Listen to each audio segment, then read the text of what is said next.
Gue udah lama gak cerita horor, dan sambil menunggu sahur mending kita cerita horor. Kali ini gue mau cerita soal horor yang ada di pesantren ya. Setelah kemarin gue cerita gue pengen banget masuk pesantren, gue mau ceritain cerita-cerita horor yang ada di pesantren. Oke, ini kejadian pas malam hari. Ada seorang anak perempuan yang kebelet BAB ya kan. Nih jam 9 malam, nih kalau di kota emang masih terang ya kan. Gue yakin juga lu pada masih nongkrong.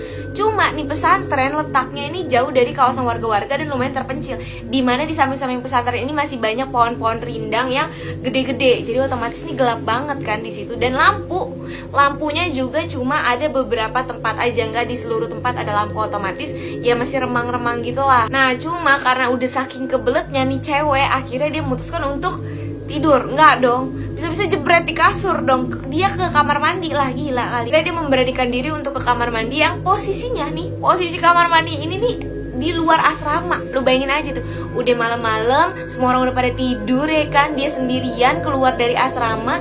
Itu kondisi lampunya itu remang-remang, dia harus ngelewatin lapangan terus baru keluar asrama, baru ada kamar mandi. Ini apa gue ceritain maju-maju begini sih? Munduran aja dong, santai aja Min.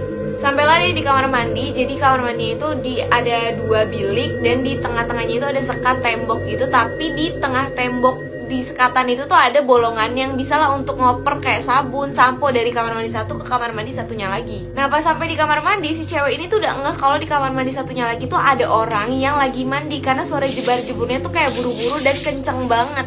Tapi dia nggak peduli karena kayak udah kebelet banget, dari ujung nih kayaknya dikit lagi tuh udah cepirit gitu. Gak cerita akhirnya udah kelar buang hajatnya, habis itu mau cebok dong. Pas dilihat, nih ngapa gayung kagak ada gitu kan. Nih dia baru sadar kalau nggak ada gayung dan nggak ada sabun juga. Mikir dong, nih gimana nih, udah nggak ada tisu juga kan, udah berasa orang barat kita pakai tisu kan, nggak bisa tuh, nggak enak kan. Akhirnya nih karena di kamar mandi sebelah itu masih jebar-jebur terus, nih udah kagak tahu deh berapa ember yang dihabisin, karena dia jebur-jeburnya tuh cepet banget, dan kayak berarti kan kayak air yang dibutuhin sama dia tuh banyak banget kan. Terus akhirnya si cewek ini memberanikan diri, walaupun sebenarnya agak takut juga, siapa yang mandi malam-malam kan. Akhirnya memberanikan diri untuk ngomong ke sebelah, boleh pinjem gayungnya nggak? Setelah dia ngomong kayak gitu, seketika bunyi cipratan jebar-jebur orang mandi itu langsung hilang, hening, dan langsung muncul suara laki-laki yang bilang, jangankan gayung, kepala aja saya nggak punya. Wah, seketika langsung lari nih cewek, nangis-nangis, nyampe kamar, temen-temennya semua langsung bangun dan kayak nanya kenapa.